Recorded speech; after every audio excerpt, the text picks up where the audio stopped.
या ठिकाणी मोठ्या संख्येने उपस्थित राहिला त्याबद्दल परिवर्तन पॅनलच्या वतीने सर्वप्रथम मी आपल्या सर्वांचं सहर्ष असं स्वागत करतो। मित्रांनो, आपल्याला माहिती आहे की आदरणीय प्रवीण भैया माने हे जनतेचे उमेदवार आहेत। त्यांना जनतेने उभे केले आहे। प्रवीण भैया माने यांचा जर आपण इतिहास पाहिला तर प्रवीण भैया माने यांनी गेले 10-12 वर्ष जिल्हा परिषदेचे सभापती असताना घराघरामध्ये त्यांनी काम पोहोचवले।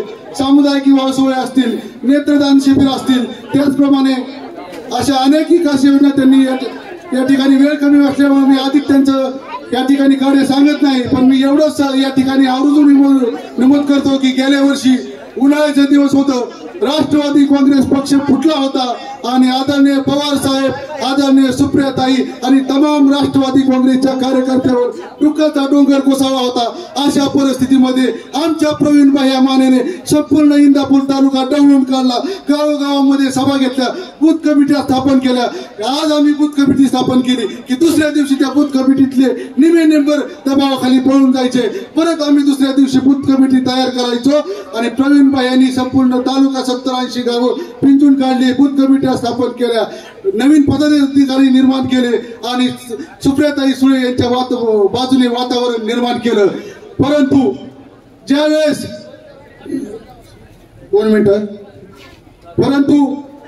सुप्रियाताई सुळे या अडचणीत होत्या, त्यावेळेस त्या भागामध्ये येत होत्या, त्यावेळेस दरवाजा उघडायला सुद्धा लोक नव्हती, सतरंजी टाकायला लोक नव्हती।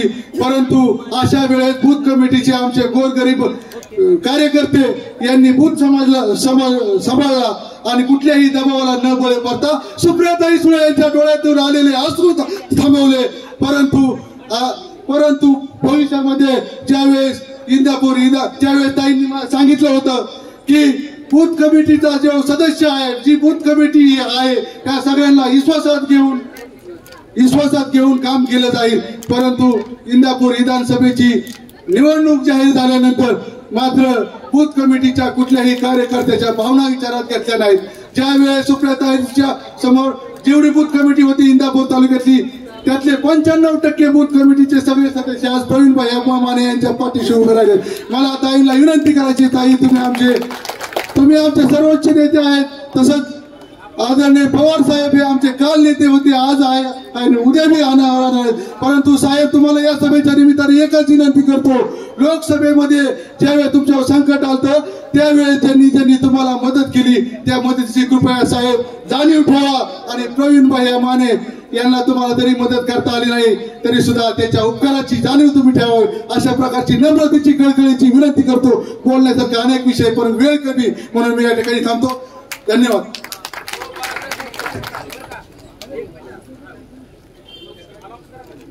या ठिकाणी सन्माननीय काजरमधील विविध कार्यकारी सोसायटीचे चेअरमन, ओबीसी संघाचे इंदापूरचे अध्यक्ष सन्माननीय बाळासाहेबजी मेत्रे यांचा सर्व नेत्यासह पक्षप्रवेश या ठिकाणी माननीय उपसरपंच काजरचे सहित पक्षप्रवेश होतोय। दत्तात्रयजी पांडे सर, पोरेश्वर विद्यालयाचे माजी प्राचार्य यांचा देखील या ठिकाणी पक्षप्रवेश होतो। या सर्वांना विनंती, आपण व्यासपीठावरती यायचं आहे। सर्वांना विनंती आहे, आपण व्यासपीठावरती यायचं आहे। सन्माननीय या ठिकाणी अभिषेकजी माऊली बंडगर, ग्रामपंचायत सदस्य पोतवडी, त्याचबरोबर शिंदेवाडीचे मधुकरजी धायगुडे, उपसरपंच शिंदेवाडी लालासो शिंदे, किसनजी शिंदे, आलेशजी शिंदे, मधुकरजी खरात या सर्व कार्यकर्त्यांसह प्रवेश शिंदेवाडीचे सर्व या ठिकाणी सन्माननीय बाळासाहेबजी मेहत्रे आणि सर्वांना विनंती, आपण मंचावरती यायचंय, व्यासपीठावरती यायचंय। सन्माननीय पांढरे सरांनाही विनंती, आपण मंचावरती यायचंय।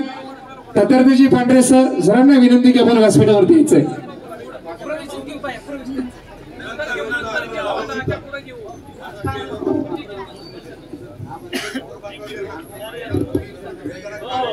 हॅलो, येत्या 20 तारखेला होऊ घातलेल्या विधानसभेच्या निवडणुकीच्या प्रचारार्थ या ठिकाणी उपस्थित असलेले परिवर्तन विकास आघाडीचे सन्माननीय उमेदवार माननीय प्रवीण भैया माने या इंदापूर तालुक्याचा, पुणे जिल्ह्याचा तरुण चेहरा, एक अतिशय अभ्यासू व्यक्तिमत्व सन्माननीय मयूरदादा पाटील, सन्माननीय व्यासपीठ, या ठिकाणी आपण बघतोय परिवर्तन विकास आघाडीचे उमेदवार माननीय प्रवीण भैया मानेंना तरुणांचा, या तरुणाईचा किती उत्स्फूर्त पाठिंबा आहे। या तालुक्यामध्ये ज्या ज्या ठिकाणी आम्ही गेलो त्या ठिकाणी असाच उत्स्फूर्त पाठिंबा प्रवीण भैयांना मिळत आहे आणि हीच विजयाची नांदी आहे। मित्रांनो, आम्ही प्रवीण भैयांना पाठिंबा देत असताना काही आम्ही अपेक्षा त्यांच्या समोर ठेवलेल्या आहेत। या विभागामध्ये नव्हेच या तालुक्यामध्ये शेतीचा प्रश्न मोठ्या प्रमाणात मोठा भेडसावत आहे। शेतीला लाईट मिळत नाही, मिळाली तर ती रात्रीच्या वेळेस मिळती। पिकं जळत असताना आपल्याला उघड्या डोळ्याने बघावं लागत आहे। त्या पट्ट्यामध्ये मच्छीमारांचा प्रश्न खूप मोठा आहे। त्याचबरोबर ती आपल्या ओढ्यांवरती बुडीत बंधारे होणं गरजेचं आहे। बुडीत बंधारे झाले तर शेतीचा प्रश्न बऱ्यापैकी मार्गी लागेल। ऊसाचा प्रश्न आहे, त्याचबरोबर शेतीमालाला योग्य भाव मिळण्याचा प्रश्न आहे। या सगळ्या प्रश्नांवरती आम्ही प्रवीण भैयांशी चर्चा केली आणि त्यांनी आमच्या अगोदरच त्यांचे नियोजन असल्याचं त्यांनी सांगितलं। येत्या काळामध्ये शेतकरी असू द्या, सगळ्या प्रश्नांची त्यांना जाण आहे आणि सगळ्या प्रश्नांवरती त्यांचा एक प्लॅन तयार आहे।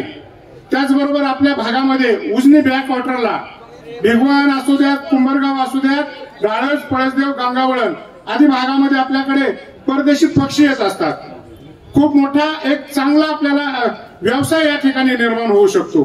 त्याच्यावरती पर्यटनाच्या संदर्भात चांगलं काम केलं तर आपल्या तरुणांना चांगल्या प्रकारे एक हाताला काम मिळेल, व्यवसायाला चालना मिळेल।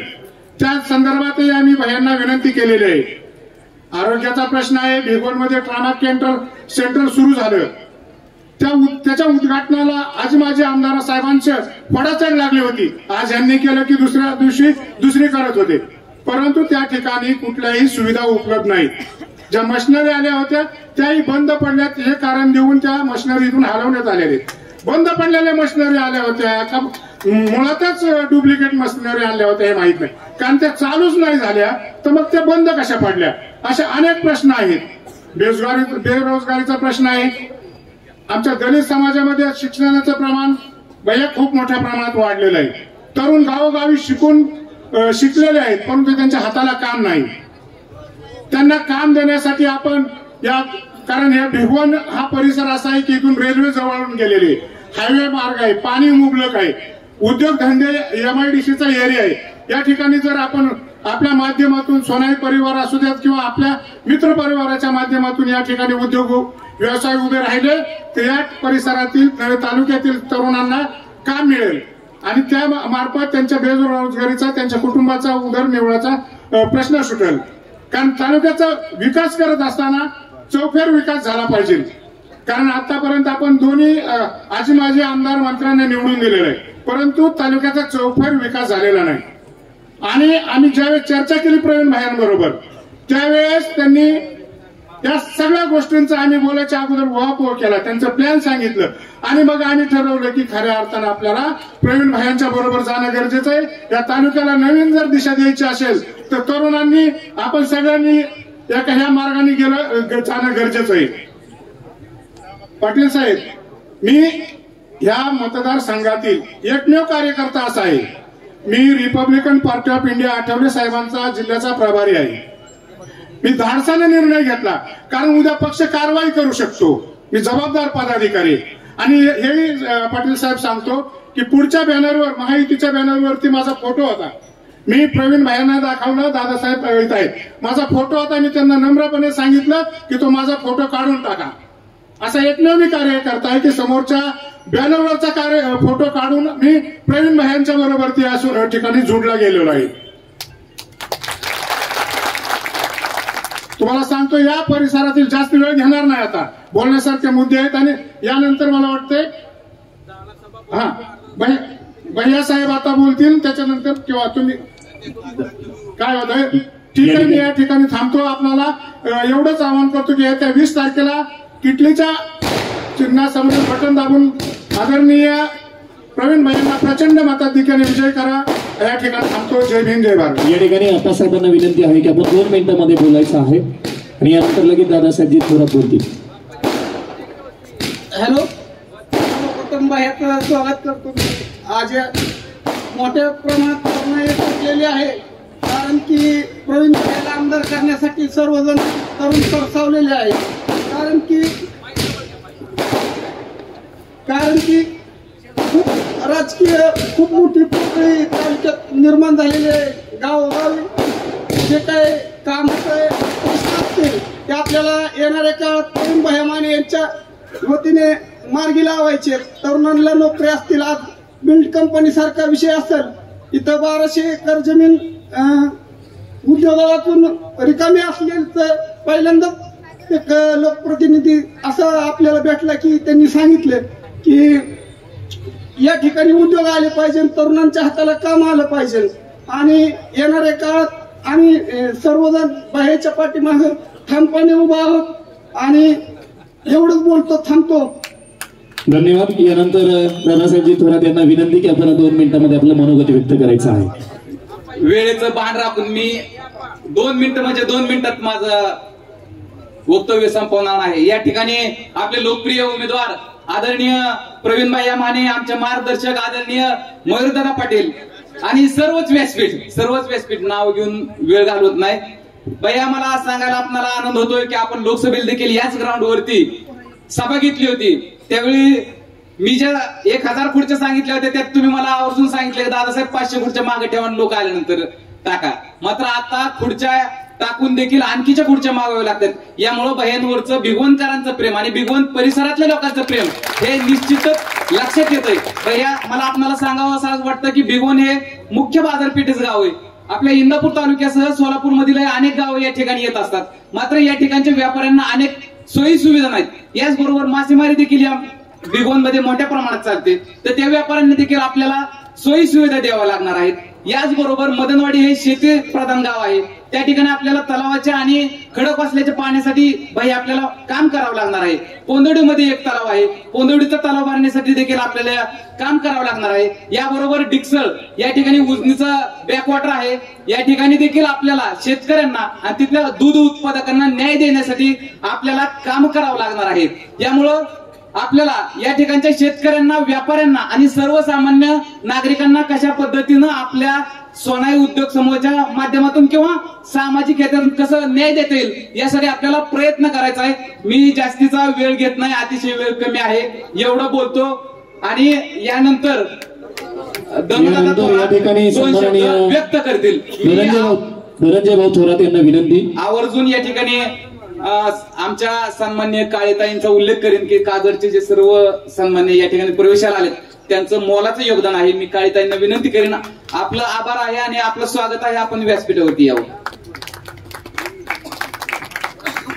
आज युवा हृदय सम्राट माननीय प्रवीणभाई माने, तसेच आमचे मार्गदर्शक बाबासाहेब चौरे साहेब, तसेच आमचे दुसरे मार्गदर्शक विक्रमभाऊ शेलार, आप्पासाहेब गायकवाड आणि आमचे सहकारी मनोहर बापू आगारे, आदरणीय व्यासपीठ, आमचे पुढे बसलेले हरे काका. भैयासाहेब, तुम्ही काळजी करू नका, तुमच्या मागे संपूर्ण तालुका, संपूर्ण युवक, सर्व गोरगरीब दिनदलित लोक तुमच्या पाठीमागे आहे. तुमचा विजय निश्चित आहे. प्रवीण भैया म्हणजे सोन्यासारखा माणूस आहे आणि भैया तुम्ही बाबीन बोचाच्या गावचा आहे हे लक्षात घ्या. आणि भैयाने इतकं मोठं काम केलंय, 10,000 तरुणांना त्यांनी नोकरी दिलेली आहे आणि भैयांचा संकल्प आहे की येणाऱ्या काळात 10,000 तरुणांना नोकरी द्यायचा संकल्प भैयाने राखलेला आहे. सुशिक्षित बेरोजगारांचा प्रश्न सोडवायचा भैयांनी संकल्प मांडलेला आहे.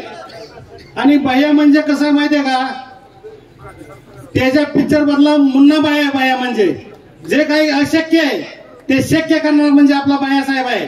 जसं मोहिनी अडकली होती तर सगळ्याला प्रश्न पडला होता, मोहिनीला कोण सोडणार, तसं इंदापूर तालुक्यातल्या मोहिनीला कोण सोडणार, तर आपलं भैयासाहेब सोडणार. लक्षात घ्या, भैयासाहेबांनी प्रचंड काम केलं आणि तरुणांचा बघा किती मोठा प्रतिसाद प्रचंड मिळत आहे. त्या दोघांच्या सभेला सुद्धा प्रतिसाद मिळत आहे का बघा तुम्ही. आज भैयासाहेबांचा कुणी पाठीमागे नेता नसताना, फक्त माने दादा आणि चौरे साहेब असताना आज एवढा मोठा एवढी मोठी गर्दी व्हायचं म्हणजे सोपं नाही. बाया म्हणजे प्रत्येक तरुणांच्या हृदयात बाया आहे. जसं हनुमानाने जसं राम फाडला होता तसं प्रत्येक तरुणाच्या हृदय फाडलं तर बाया दिसणार आहे. बायासाहेब तुम्ही काळजी करू नका, तुम्ही म्हणजे आमचं बाचा आहे हे लक्षात घ्या. आणि मी धनुदादा असा वादा करतो, बायासाहेब तुम्ही आमदार झाल्याशिवाय आमचा जीव सोडणार नाही एवढं लक्षात घ्या. तुम्हाला हे इंदापूर तालुक्याचा आमदार आम्ही करणारच एवढी ग्वाही देतो आणि थांबतो. जय हिंद, जय महाराष्ट्र.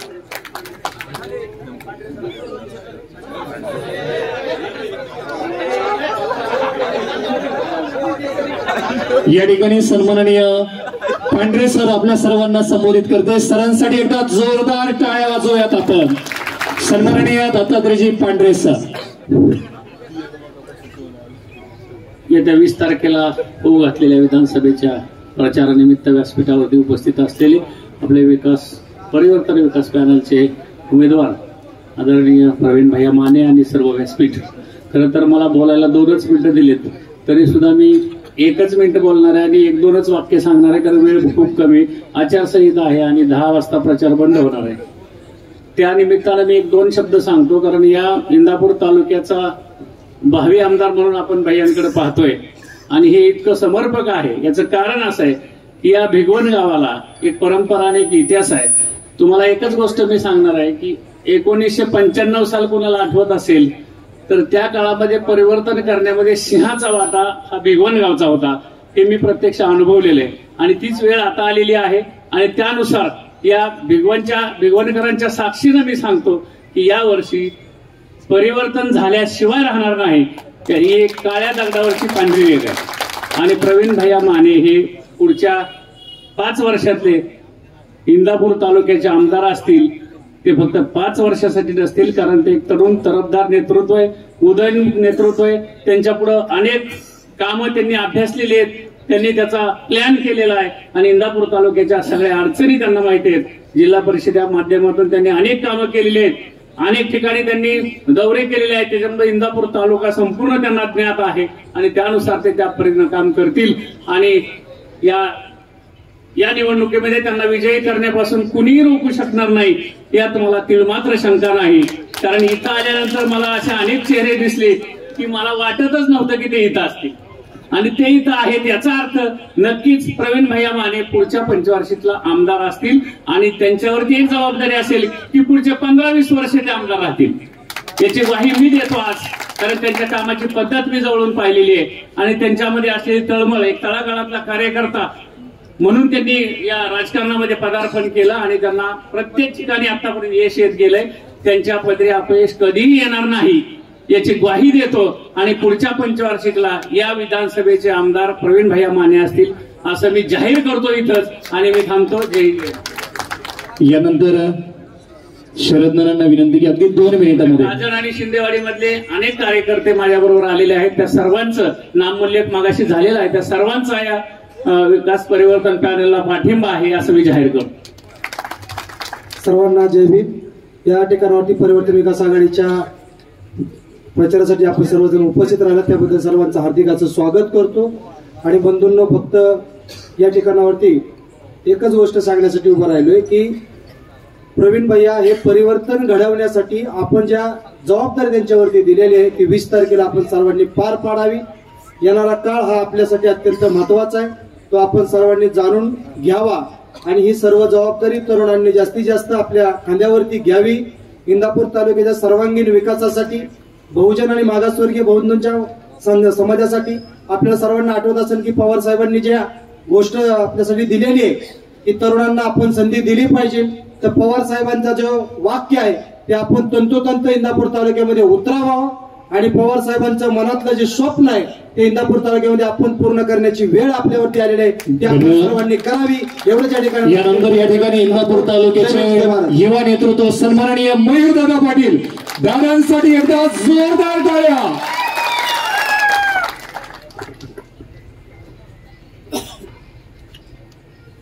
येत्या 20 नोव्हेंबरला होणाऱ्या विधानसभेच्या निवडणुकीच्या निमित्ताने इंदापूर विधानसभा मतदारसंघाचे परिवर्तन विकास आघाडीचे उमेदवार सन्माननीय प्रवीण भैया माने यांच्या प्रचाराच्या निमित्ताने आज आपल्या भिगवण गावामध्ये उपस्थित असलेले आपले उमेदवार प्रवीण भैया माने, स्टेजवर उपस्थित सर्वच मान्यवर, उपस्थित भिगवण, तक्रारवाडी आणि पंचक्रोशीतील सर्व मतदार बंधू भगिनी आणि पत्रकार मित्रांनो, अर्धा तास राहिला शेवटचा आणि मी आणि भैया बोलणार आहे.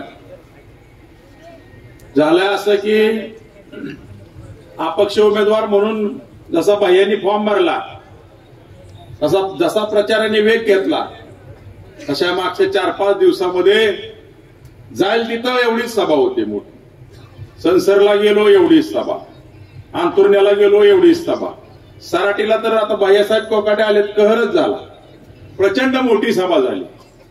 आता कळमला आम्ही गेलो होतो, तिथं पण मोठी सभा. त्यामुळं यायला थोडा उशीर झाला, परंतु मला या सर्व जनतेला धन्यवाद द्यायचंय की आपण सगळा दबाव झुगारून आज भिगवण मधील सर्व युवा मंडळी आणि मतदार या ठिकाणी उपस्थित राहिले, त्याबद्दल आम्ही उमेदवाराच्या वतीने आपल्याला धन्यवाद देतो. या निवडणुकीचं चित्र जर आपण बघितलं, या निवडणुकीमध्ये 2 आजी माजी आमदार आणि तिसरे उमेदवार म्हणजे जनतेचे उमेदवार म्हणून प्रवीण भैया माने हे रिंगणामध्ये आहेत. फार काय बोलणार नाही, कारण 10 मिनिटात मला बोलायचं. मला भिगवणकरांना एवढंच विचारायचं, आता मी सातत्याने या ठिकाणी येतो, मी मार्केट कमिटीचा सभापती होतो, त्यावेळेस इथं आमचा उपबाजार आहे. अनेक व्यापाऱ्यांशी आणि इथल्या कार्यकर्त्यांशी माझे अनेक वर्षाचे संबंध आहेत. भिगवण शहर हे इंदापूर तालुक्यात सर्वात झपाट्याने वाढणारं शहर आहे आणि भिगवणकर जे ठरवतात त्याची दिशा तालुक्यात ठरत असते. इंदापूर पासून लांब असलेलं, परंतु व्यापारी दृष्ट्या आणि व्यावसायिक दृष्ट्या अत्यंत महत्वाचं असलेलं आणि 4 जिल्ह्याच्या सीमेवर असणार हे आपलं भिगवण शहर आहे. आपण ह्या दोघांना, एकाला 20 वर्ष संधी दिली, एकाला 10 वर्ष संधी दिली. या शहराचा विकास झाला का? ज्या शहरीकरणाच्या सुविधा, म्हणजे ज्या वेगाने भिगवण वाढतंय त्या शहरीकरणाच्या सुविधा या शहराला दिल्या का? साधं मी तुम्हाला एक प्रश्न विचारतो. चला, भिगवण आज एवढं मोठं व्यापाराचं केंद्र झालंय, हायवेवरचं, नॅशनल हायवेवरचं गाव आहे. पिण्याला पाणी आहे का तुम्हाला? फिल्टर वॉटर योजना आहे का तुम्हाला? आज अशी परिस्थिती आहे, धरण आहे तुमच्या उशाला आणि तुमच्या कोरड घशाला पडले. पाणी खाली गेलं की पिण्याच्या पाण्याची पंचायत होती. तुम्हाला विकत फिल्टर वॉटर घ्यावं लागतं. अनेकांनी तो व्यवसाय भिगवणमध्ये चालू केला, हे दुर्दैव आहे, दुर्दैव. फिल्टर वॉटर द्यायची जबाबदारी कोणाची आहे? लोकप्रतिनिधीची आहे, ग्रामपंचायतची आहे. या ठिकाणी प्रायव्हेट मधनं विकत घ्यावं लागतं पाणी. किती वाईट आहे मला सांगा. पिण्यात योग्य पाणी नाही, उजनीचं पाणी पिऊ शकत नाही माणूस. ह्याच्यावर उपाययोजना व्हायला पाहिजे होते. आज एवढ्या इमारती झाल्या सगळीकडं, हाय नागरीकरणाची सुविधा, आहेत रस्ते, कुठं बी जावा गल्लीत 2 गाड्या एका वेळेस जाऊ शकत नाही, अशी भिगवणची परिस्थिती आहे. एवढं मोठं शहर आहे, एवढी मोठी लोकसंख्या आहे, आहेत आरोग्याच्या सुविधा. इथं एक ट्रॉमा सेंटर उभा केलं भैया, चालू आहे का सांगा? तुम्ही सभापती होता आरोग्याचे, काय परिस्थिती आहे त्याची? ही जबाबदारी नव्हती का लोकांना आरोग्याची सुविधा द्यायची? तिथं कुठलीही सुविधा नाही, कसला स्टाफ नाही, कुठल्या मशिनरी नाहीत. मग प्रायव्हेट हॉस्पिटलचा सुळसुळाट झालाय भिगवणमध्ये, झाला का? सगळ्यात जास्त हॉस्पिटल भिगवणमध्ये व्हायला लागले. म्हणजे साधी आरोग्याची सुविधा जर तुम्ही देऊ शकत नसाल, सर्वसामान्य माणसाला परवडतं का प्रायव्हेट हॉस्पिटलमध्ये उपचार घेणं, बारामतीला जाणं? इथं ट्रॉमा सेंटर असतं, एवढे ऍक्सिडेंट होतात हायवेवरती, गोरगरीब माणसं आहेत, फुकट उपचार झाले पाहिजेत की नाही? इतर सर्व ठिकाणी आहे महाराष्ट्रात, फक्त भिगवणचं चालत नाही का? तर इच्छाशक्ती नाही. भिगवणमध्ये यायचं तर फक्त मत मागायला यायचं, बाकी भिगवणकरांचा काय उपयोग नाही त्यांच्या दृष्टीने. परंतु ही निवडणूक मित्रांनो वेगळी आणि आगळी आहे. काय झालंय, या दोघांना वाटतंय की आमच्या दोघांचीच मक्तेदारी आहे इंदापूर तालुक्याचा आमदार व्हायचं. तिसरी व्यक्ती ह्या तालुक्याचा आमदार होऊ शकत नाही असा त्यांचा गैरसमज आहे. एक सामान्य कुटुंबातील व्यक्ती प्रवीण भैया माने, आपल्याला तर माहित आहे मानेदादांची चिरंजीव आहे. ज्या मानेदादांनी एक सामान्य कुटुंबात जन्म घेऊन एवढं हालाकीचं जीवन दादांचं सुरुवातीचं होतं, आई वडिलांकडे शिक्षणाला पैसे नव्हते, अनेक व्यवसाय केले, किराणा दुकानात सुद्धा व्यवसाय त्यांनी केला, मिलिटरीमध्ये सर्व्हिस केली आणि आज सोनाई उद्योग समूह उभा केला आणि 10,000 मुलांना तिथं काम दिलं, महिलांना काम दिलं, युवतींना काम दिलं. एक सामान्य कुटुंबातला माणूस जर तालुक्याच्या विकासात एवढं मोठं योगदान देत असेल तर तुम्ही तर आमदार मंत्री होता. त्यांचे चिरंजीव प्रवीण भैया माने आहेत, अतिशय विनम्र माणूस, परमेश्वराने सगळं दिलंय प्रवीण भैयांना. आज तरुणाई का फिदा आहे भैया तुमच्यावर? त्यांना माहित आहे की तुम्ही कुठल्या अपेक्षेने राजकारण करत नाही. तुम्हाला ह्या राजकारण काय तुमचा जगायचा धंदा नाही, पण तुम्ही एक सेवेचं व्रत घेतलेलं हे मान्य कुटुंबीय आहे आणि तुम्ही त्यांचा वारसा पुढे चालवताय. युवकांच्या मनात अपेक्षा आहेत की प्रवीण भैया आमदार झाले तर आमचे रोजगाराचे प्रश्न सुटतील, आम्हाला उद्योग व्यवसायामध्ये काहीतरी मदत त्या ठिकाणी मिळेल. तरुण अपेक्षेने बघतो. यांनी काय केलं? त्या दोन आजीमाजींनी कुठली शिक्षणाची सुविधा, इंजिनिअरिंग कॉलेज सोडलं तर ह्या इंदापूरमध्ये काही नाही. हाय का मेडिकल कॉलेज, हाय का डेंटल कॉलेज, इतर एवढे नवीन नवीन कोर्सेस आलेत आहेत का हो? ज्या शिक्षण संस्था भिगवणमध्ये उभा आहेत त्या बाहेरच्या लोकांच्या आहेत. तुम्ही काय केलं दोघांनी? एक पतसंस्था काढली नाही, रोजगाराची निर्मिती म्हणजे उद्योग एक उभा केला नाही. मागचे 10 वर्ष झालं मामा आमदार आहेत. काय केलं मामांनी? एवढी मोठी संधी होती, मंत्री होते, मी विकास केला म्हणतात. 5,000 कोटी 6,000 कोटी. अरे कुठं विकास तर काय कुठं दिसत आहे इंदापूरमध्ये? विकास गायब आहे. विकासचं नाव सुद्धा मतदार यादीत नाही. अरे कसला विकास केला तुम्ही? रस्ते केले कुत्री हाताने पायाने उकडते तर रस्ते, बातमी आली होती. हा विकास आहे का? बगल बच्चे निर्माण केले, जातीपातीचं राजकारण केलं या तालुक्यामध्ये. विशेषतः भिगवण भागामध्ये जो तरुण मुलगा काय व्यवसाय करायला बघितलं तर त्याला दाबायचं काम करायचं. ठराविक वेळा लोकांनीच वाळू काढायची. आता वाळू तर बंद आहे, पण आमदार साहेबाच्या आशीर्वादानं चालू होती, पण ठराविक लोकांना. गोरगरिबात नाही ते का वाहनं चालू दिली, लगे पोलीस स्टेशनच्या माध्यमातून दबाव. अरे काय करताय? तुम्हाला कशासाठी लोकांनी निवडून दिले? सर्वांगीण विकास पाहिजे का नाही तालुक्याचा? एक रस्ता केला म्हणून विकास होतो का हो?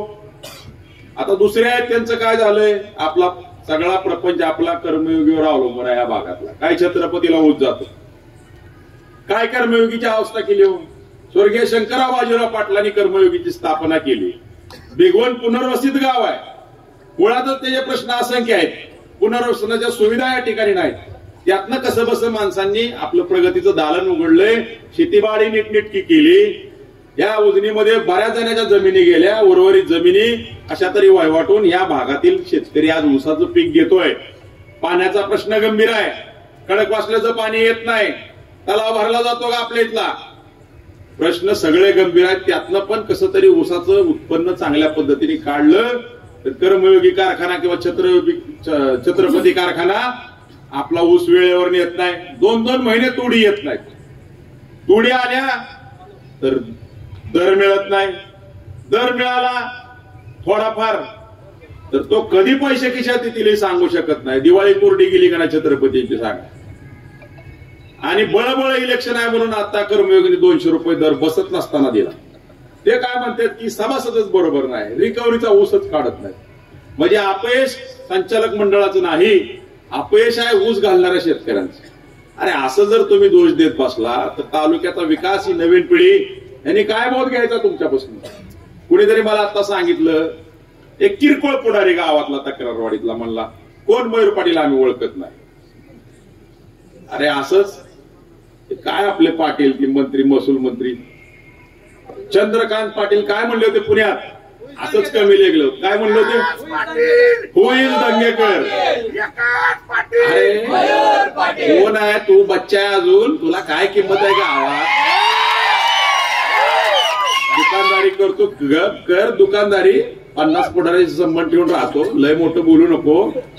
लोकशाही बाबासाहेब आंबेडकरांनी आपल्याला अधिकार दिलाय म्हणून काही बोलू नका. आम्ही स्टेजवर उभा राहतो. आमचं एक वाक्य चुकलंय का कधी?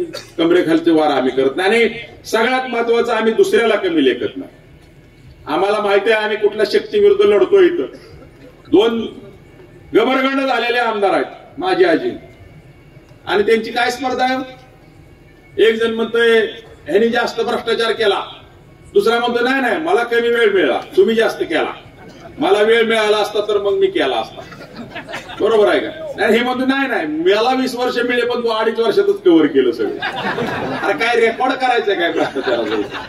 लोकांच्या प्रश्नाविषयी बोला आणि अशा गबरगंड ऐकता माल मिळालेल्या ऐकता माल छापलेले हे दोघं ह्यांच्या विरोधात प्रवीण भैया माने उभा आहेत. माने कुटुंबियाचा पैसा आहे, कष्टाचा पैसा आहे, कष्टाचा.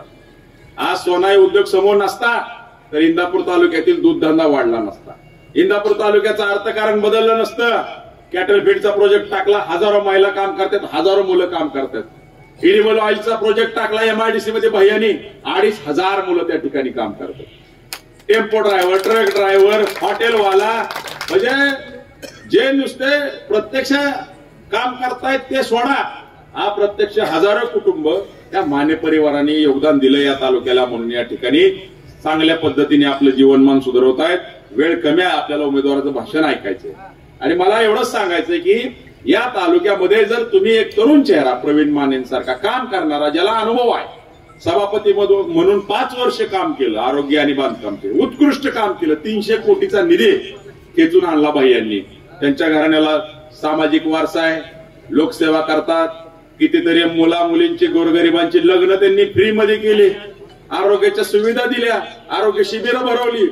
एक सेवा करणारे कुटुंब या ठिकाणी आणि त्या कुटुंबातील एक तरुण मुलगा काही स्वप्न घेऊन या तालुक्याच्या विकासाची या मैदानात उतरल्यात, तर त्यांना तुम्ही आपण साथ द्या. ही संधी आहे मित्रांनो. आता जर तुम्ही बदल नाही केला, पुढची 25 वर्ष या दोघांना झेलावं लागेल. काय होतंय, सकाराम गेला की तुकाराम येतो, तुकाराम गेला की सकाराम येतो. नवीन मानव, नवीन चेहरा कधी यायचा? त्यांची स्लोगन आहे, चेहरा जुना आणि जोश नवा. अहो जुन्या चेहऱ्याला कसा जोश येईल सांगा बरं? येईल का? तुम्ही दोघं पण माग फोटोला, ही फोटो बघा, आता आमचा बॅनर आहे, इथं कुणाचा फोटो आहे का हो? आता उमेदवार सांगतील ही काय म्हणतात, एकाने पवार साहेबाचा फोटो लावलाय, एकाने लावलाय अजितदादाचा, ते म्हणतात ह्यांच्याकडे बघून मतदान करा, आमच्याकडे बघून नका.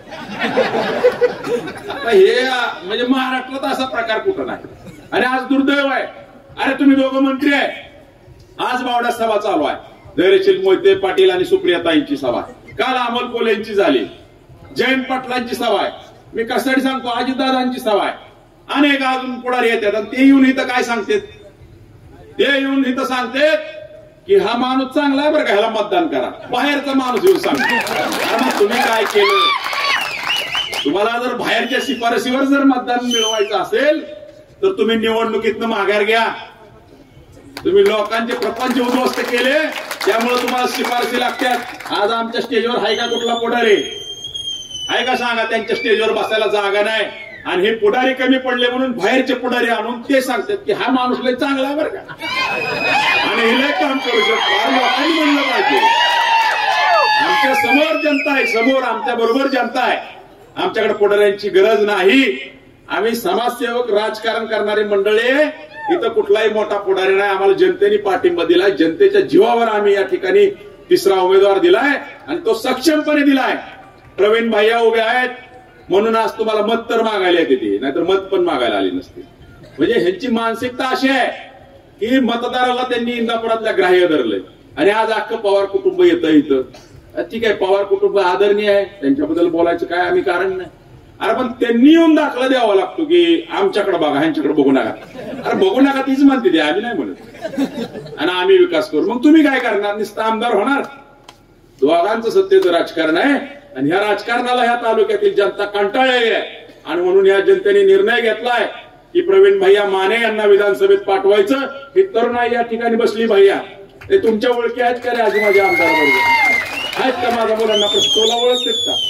बरणे मामा ओळखतात का? भाऊ ओळखतात का? जा बरं डायरेक्ट भेटून दाखवू त्यांना. गाव पुढारी ओळखून बघतो ही पोरं गेलीच कशी. पुढारी सुधरू दे ना दोघांना.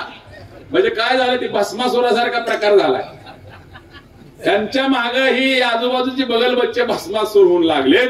ती लोकांना जवळ येऊन देत नाहीत, त्यांची कामं होऊन देत नाहीत आणि जनता ह्या प्रकाराला वैतागली. त्यामुळं त्यांची जी पुढारी दिसतात ना सगळी स्टेजवरची, ही सूज आहे, सूज. ही सूज नक्की 23 तारखेला ओसरणार आहे, कारण 20 तारखेला असं मतदान होणार आहे. दोघांचा पराजय झाल्यावर यातली 70% गर्दी कमी होणार आहे बाई. फक्त तुमच्याकडे येऊन देऊ नका, नाहीतर काय होईल. आता एक नवीन प्रकार चालू झालाय. उमेदवार पण बोलणारच आहेत, वादच नाही, त्यांचंच महत्वाचं आहे. परंतु एक प्रकार या तालुक्यामध्ये आम्हाला या निवडणुकीमध्ये बघायला मिळाला. या आमदारांनी दमदाटी चालू केली. त्याला फूस आहे दुसऱ्या माजी आमदाराची. आमचे बॅनर फाडले जातात अपक्ष उमेदवारांचे. आमच्या कार्यकर्त्यांना दमदाटी केली जाते. शेटपळ गड्यामध्ये आता एक प्रकार झाला. गाडीच थांबवली आणि आवाज बंद करायला लावला. काल संसरला सभा होती. त्या संसरच्या सभेमध्ये एवढी प्रचंड संख्या होती. 40 मोटरसायकलांचे प्लग कापले. प्लग काहींची हवा सोडून दिली. अरे कशासाठी गाड्या पडल्या आणि पोलिस तिथं हात बांधून उभा होतो. आम्ही सिरियस तक्रार ह्याविषयी करणार आहे. आम्ही वॉर्निंग दिली. पण पोलीस प्रशासनाला आमची विनंती आहे, विशेषतः जंक्शन भागातील जंक्शन पोलीस स्टेशन हे भरणी मामा यांचं कार्यकर्ते म्हणून काम करतंय. सगळं पूर्णपणे दडपशाहीचं राजकारण आहे. आमच्या कार्यकर्त्यांना कुठं तडीपारीच्या नोटिसा, कुठं उचली, कुठं फोन करून दमदाटी करताय. आजच का सुचलं तुम्हाला? ह्याचा अर्थ तुम्ही घाबरलाय. एक घाबरलाय आणि एक गडबडलाय. या दोघांच्या पायाखालची वाळू सरकली. प्रवीण भैया माने यांनी प्रचाराची आघाडी घेतली. त्याला तरुणाईचा पाठिंबा आहे, महिला वर्गाचा विशेषतः पाठिंबा आहे आणि सर्वसामान्य मतदाराचा पाठिंबा आहे. म्हणून येत्या 20 तारखेला आपण कळकळीची विनंती करतो की ही दिवस पुन्हा येणार. पुढची 25 वर्ष जर गुलामगिरीपासून वाचायचं असेल तर येत्या 20 नोव्हेंबरला प्रवीण भैया माने यांच्या किटली चिन्हासमोरचं बटन दाबून त्यांना प्रचंड बहुमताने विजयी करा अशी कळकळीची विनंती करतो आणि माझे 2 शब्द संपवतो. जय हिंद, जय महाराष्ट्र. यानंतर आपले उमेदवार प्रवीण भैया माने आपल्याला या ठिकाणी दादा धन्यवाद. दादा धन्यवाद. या ठिकाणी चौरे साहेब यांना विनंती आहे की आपण 2 मिनिटांमध्ये आपलं मार्गदर्शन करावं. अगदी 2 मिनिटांमध्ये. स्टेजवर सर्व मान्यवर, आपले लाडके उमेदवार प्रवीण भैया, मी भाषण करणार नाही. फक्त एकच सांगतो, आम्ही सगळ्यांनी ही निवडणूक नको आजी नको बाजी, आम्हाला पाहिजे इंदापूर तालुक्याचा विकासाचा बाजी. आमचा बाजी बोलणार आहे आणि तो बाजी विजय होणार असेल तर आम्ही सगळी निवडणूक विकासावरती पुढे आणलेली आहे. आम्ही काय करणार युवकांसाठी, शेतकऱ्यांसाठी, फळबागेसाठी, ऊसासाठी हे मांडले आणि 18 तारखेला मांडणार आहे. माझी हात जोडून विनंती एक ज्येष्ठ कार्यकर्ता म्हणून सगळ्या तरुणांनी आणि सगळ्या वडीलधाऱ्यांनी ही निवडणूक जातीवादावर येऊ देऊ नका एवढ्या कळकळीची विनंती करतो आणि प्रवीण भैयाच्या किटलीवर 19 तारखेला मतदान करून एक विकासाचं दालन तालुक्याला फुलं करा अशी विनंती करून थांबतो. जय हिंद, जय महाराष्ट्र. यानंतर या ठिकाणी आपल्या सर्वांच्या जनसामान्यांचा उमेदवार आणि जनसामान्यांच्या मनातला आमदार आदरणीय प्रवीण भैया माने. प्रवीण भैया तुम आगे बढ़ो. प्रवीण भैया तुम आगे बढ़ो. एकदा हात वरती करून भैयासाठी टाळी. नमस्कार. खरं तर खूप वेळ कमी राहिलाय. सप्रेम नमस्कार आपल्याला सगळ्यांना विनंती करण्यासाठी, तुमचा आशीर्वाद घेण्यासाठी आज आम्ही भिगवण शहरामध्ये सर्व सन्मान्य व्यासपीठ आलेलं आहे. वेळ खूप कमी आहे. माझ्या अगोदर आता मयूरदादा बोलले, चौरे साहेब बोलले, आमचे विक्रमभाऊ बोलले आणि सगळ्यात महत्वाचं माझे तरुण सहकारी, माझा जीवलग भावासारखा आप्पासाहेब गायकवाड, त्यांनी मार्गदर्शन केलं. माझे दुसरे मोठे बंधू दादासाहेब थोरात बोलले, माझे दुसरे मोठे बंधू धनंजय भाऊ थोरात बोलले, मनोहर बापू सगळे सन्माननीय दादासाहेब, आमचे धनुभाऊ थोरात मोठ्या भावासारखे ते बोलले, मनोहर बापू सगळे सहकारी, आदिनाथ शिंदे काजडवरनं आलेले, विजूभाऊ गायकवाड. बांधवांनो, खरं तर आज खरा आनंदाचा दिवस आहे. आज काजडमधील विविध कार्यकारिणीचे विद्यमान चेअरमन, ओबीसी संघाचे इंदापूरचे अध्यक्ष, आमचे सहकारी मित्र बाळासाहेबजी मेहत्रे यांचा पक्ष प्रवेश झालेला आहे आणि माजी उपसरपंच आहेत काजडचे. मी त्यांना मनापासून या ठिकाणी धन्यवाद देतो की आपण या ठिकाणी परिवर्तन विकास आघाडीमध्ये या ठिकाणी प्रवेश केला. त्याचबरोबर पांढरे सर यांनी या ठिकाणी प्रवेश केलेला आहे. मधुकर दायगुडे, लालासाहेब शिंदे, किसन शिंदे, मधुकर खरात, त्याचबरोबर कोण राहिलं, बरीच नावं आहेत या काजळगावची, आजनाथराव, सगळे सहकारी. मला माफ करा, पुढच्या इंदापूरच्या सभेमध्ये आपण नावं या ठिकाणी घेऊ कारण 10ला प्रचार बंद होतो. माझ्याकडे थोडे अवघे 5-10 मिनिटं या ठिकाणी राहिलेले आहेत. बांधवांनो, बिगवन शहर हे इंदापूर नंतर सगळ्यात मोठं शहर आहे. पुणे आणि सोलापूर जर पुणे सोडलं तर सगळ्यात मध्यवर्ती ठिकाण बिगवन आहे. बिगवन हे खूप नामांकित शहर आहे आणि बिगवनला 3 एसी आहेत. एक नगर जिल्हा लागतो, पुणे जिल्हा लागतो, सोलापूर जिल्हा लागतो. म्हणजे हे किती महत्वाचं शहर आहे. तिथं भैयासाहेब कोकाटे आमचे आहेत सराटीचे, ज्यांनी तरुण तडफदार नेते निराडा खोऱ्यातील टाहण्या वागा खऱ्या अर्थानं बांधवांनो सांगतो तुम्हाला की या बिगवन शहरामध्ये आता मयूरदादा देखील बोलले, पाहिजे तशी विकासाची कामं या ठिकाणी झालेली नाहीत. या गावामध्ये पूर्ण वाढायला बिगवन शहर कुठं आहे चान्स? इकडं डिकसळकड नाहीये, इकडं दौंडकड नाहीये, इकडं बारामतीकड किंवा इकडं सिनारमासकड. हे वाढत असताना इथले रस्ते, गटारी, बाकीच्या सुखसोयी या सगळ्या कमतरता या ठिकाणी जाणवत आहे. येणाऱ्या काळामध्ये बिगवन हे या ठिकाणी किंवा आपला इंदापूर शहरच्या धर्तीवर, बारामतीच्या धर्तीवर या ठिकाणी आपण बिगवन या ठिकाणी नंबर 1 करू अशा प्रकारचं अभिवचन बांधवांना आपल्याला देतो. आणि आपल्या इंदापूर तालुक्यामध्ये मी तुम्हाला सांगितलं पाण्याची समस्या आहे. 30 वर्षात एक सुद्धा गुढीत बंधारा या उजनीच्या खोऱ्यामध्ये झाला नाही. इथल्या बांधवांना -60% मागच्या वेळेस धरण गेलं. किती लोकांना चाऱ्या काढाव्या लागल्या, मोटरा टाकायला लागल्या, पायपा वाढाव्या लागल्या. ज्यांच्या जमिनी गेल्या बांधवांनो त्यांना चारी काढायची वेळ बांधवांनो आली. कशामुळे आली? 2दा सरपंच या ठिकाणी घरदारा मोडून चौरे साहेब त्यांनी या ठिकाणी घरं बसवली. त्या शेतकऱ्यांवरती बांधवांना आज काय वेळ आली. त्यामुळे तुम्ही जर आशीर्वाद दिला तर या उजनी धरणाचं पाण्याचं नियोजन आपण या ठिकाणी परिवर्तन विकास आघाडी म्हणून करू. 12 महिने शेतकऱ्यांना पाणी बांधवांना या बॅकवॉटरला देण्याचं वचन मी तुम्हाला देतो. त्याचबरोबर लाईट, इथं सबस्टेशनची संख्या कमी आहे त्यामुळे शेतकऱ्यांना दिवसा लाईट मिळत नाही, रात्रीचं मिळते. बंद चालू झाल्यामुळे शेतकऱ्यांचं हातोनात नुकसान होतं. सुरळीत लाईट आपण बांधवांना या ठिकाणी देऊ. इथल्या तरुणांना चांगल्या पद्धतीने रोजगार देऊ. खाली आता सिनारमासच्या अलीकडे एमआयडीसी 1100 हेक्टरची एमआयडीसी तुम्हाला माहित नाही. सिनारमास कंपनी सुद्धा एमआयडीसी मध्ये आहे. त्या बाजूला 1100 एकर जमीन एमआयडीसीला राखीव ठेवलेली आहे. त्या जमिनीमध्ये किती कंपनी आल्या हो. तिथं कंपनी आणू, टेक्सटाईल पार्क, कापड बनवणारे उद्योग आणू शकतो. फूड म्हणजे खाद्यपदार्थ बनवणारे रोहित या ठिकाणी उद्योग आपण या ठिकाणी रोहित पानसरे इथं आहेत, बाकी सगळी दीपकराव आपण आणू शकतो. आणि त्या आणल्यानंतर आपल्या तरुणांना चांगल्या पद्धतीने बांधवांना रोजगार देऊ शकतो. माझं म्हणणं आहे 2 रस्ते नाही झाले चालतील, 10 पोरांना नोकऱ्या बांधवांना या ठिकाणी लागल्या पाहिजेत. लक्षात ठेवा. काय असं दुसरं राजकारण हे मी कुणावरही टीका करणार नाही बांधवांनो. आज आमच्यावरती लोक टीका करतात, करू द्या. मला सगळ्या लोकांना जनतेला आवाहन करायचंय. बांधवांनो, मयूरदादांनी सुद्धा सांगितलं आम्ही या ठिकाणी तुमच्या म्हणजे प्रतिस्पर्धी विरोधी फॉर्म भरला म्हणून आता आमच्यावर अन्याय चालू केला. बांधवांनो, परिवर्तन विकास आघाडीवर अन्याय आहे, आमच्यावर अन्याय आहे. आमचे पोस्टर बर्नेवाडीत फाडले, अंतुरण्यात फाडले, शहामध्ये फाडले. मी पत्रकारांनी मला विचारलं की तुम्ही यावरती काहीतरी बोला. तेही माझे मित्र आहेत, त्यांना मी सांगितलं बांधवांनो मी नाही बोलणार त्याच्यावर. मी त्यांना एवढंच सांगितलं की तुम्ही किती जरी पोस्टर फाडले तर जनतेच्या हृदयातलं पोस्टर कोण फाडणार म्हणल्याचं उत्तर द्या. सगळं काय दादागिरीने नाही करता येत बांधवांनो. प्रेमानं जग जिंकता येतं, लक्षात ठेवा. आणि ही जनता येणाऱ्या 20 तारखेला धडा शिकवल्याशिवाय राहणार नाही. काल संसदमध्ये अशीच मोठी सभा झाली. युवक कार्यकर्त्यांनी मोटरसायकलवर रॅली घेऊन आले, त्यांचे 30 प्लग कट केले, कुणाच्या काचा फोडल्या, कुणाच्या टायर मध्ये हवा सोडली. पुढे पप्पू बऱ्याच लोकांना या ठिकाणी काय काय त्रास दिला. काय केलं? आमच्या सभेला आला म्हणून तुम्ही प्लग तोडता, एवढ्या खालच्या पातळीचं राजकारण करता. अतिशय दुर्दैव. या गोष्टीचा सुद्धा मी जाहीरपणे बांधवांना या ठिकाणी निषेध करतो. कित्येक लोकांना प्रशासकीय अधिकाऱ्यांना पुढे घालून या ठिकाणी त्रास दिला जातो. लक्षात ठेवा, परमेश्वर कुठलीही ताकद बांधवांनो चांगल्या कामासाठी देतो. कुठलीही ताकद चांगल्या कामासाठी या ठिकाणी बांधवांना परमेश्वर देत असतो.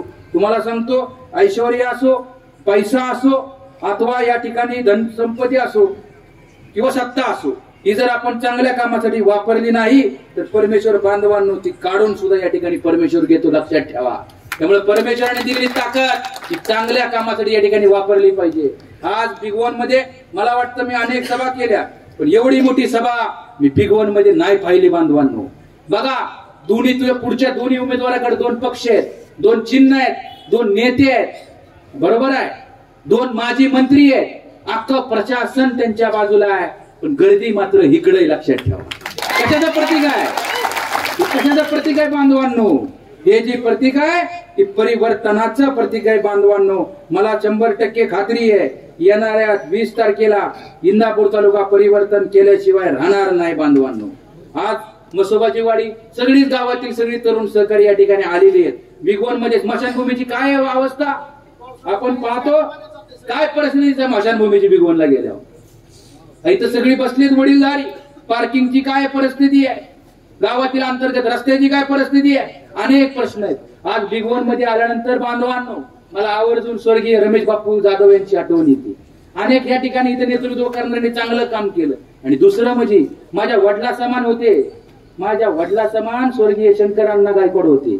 आज जर शंकरांना असते ना, काय सांगू तुम्हाला राव, बोलू शकत नाही.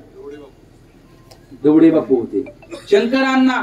आज मला त्यांची आज आवर्जून इतकी आठवण आली. मला मी बिगवण मध्ये पाय ठेवल्यानंतर मला अण्णाची आठवण आली. लय माणसं प्रेम करत होती, काय सांगू तुम्हाला. ठीक आहे, देवापुढं कुणाचं काय बांधवानं चालत नाही. आज आपण सगळीच माणसं तरुण या ठिकाणी सहकारी उपस्थित आहेत. आज आम्हाला सांगा, इथं आमच्या आरपीआयचे जिल्ह्याचे अध्यक्ष विक्रमभाऊ शेलार, जिल्ह्याचे अध्यक्ष आरपीआयचे, पाठिंबा दिला. कसलीही कथा मामा काय बघितलं नाही. पूर्वीच्या विरोधी पार्टीच्या बॅनरवर फोटो काढायला होता. समाजासाठी काम करणारी माणसं आहेत. शरद नाना